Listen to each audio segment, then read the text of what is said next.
Ние во Фондацијата Фридрих Еберт велиме дека на демократијата и се потребни демократи, а на енергетскиот сектор демократизација.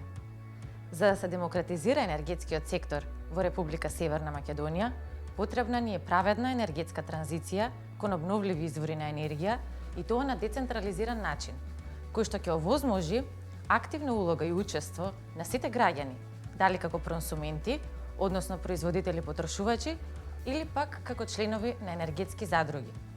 Секако, овде не треба да се заборават и малите капацитети во приватна или државна сопственост, кои исто така треба да добијат свое место на пазарот.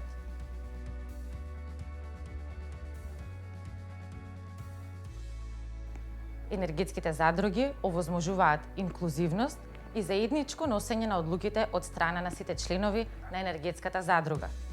Понатаму, тие нудат бројни економски придобивки како можност за заработка на самите членови, а и ефтина и чиста енергија достапна за секого, што е од особено значење како за урбаните средини, така и за руралните, каде што поврзувањето на корисниците со мрежата честопати може да биде тежок, комплексен и скап процес. Дополнително, енергетските задруги нудат и низа еколошки придобивки, а само една од нив е чистата животна средина, како и здравјето на граѓаните.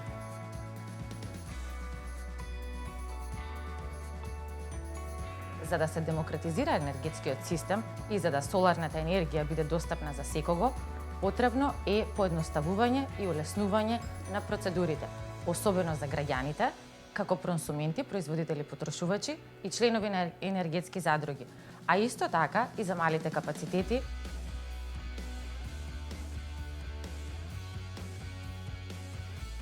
како држава, чии домашни капацитети не можат да одговорат на потребите на домашната потрошувачка на електрична енергија,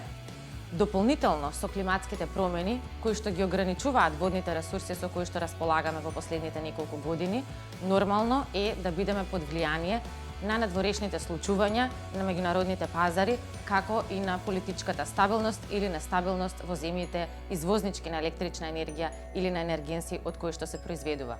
Затоа, праведната енергетска транзиција и овозможување на поголемо вложување во соларна и ветерна енергија, особено од мал обем,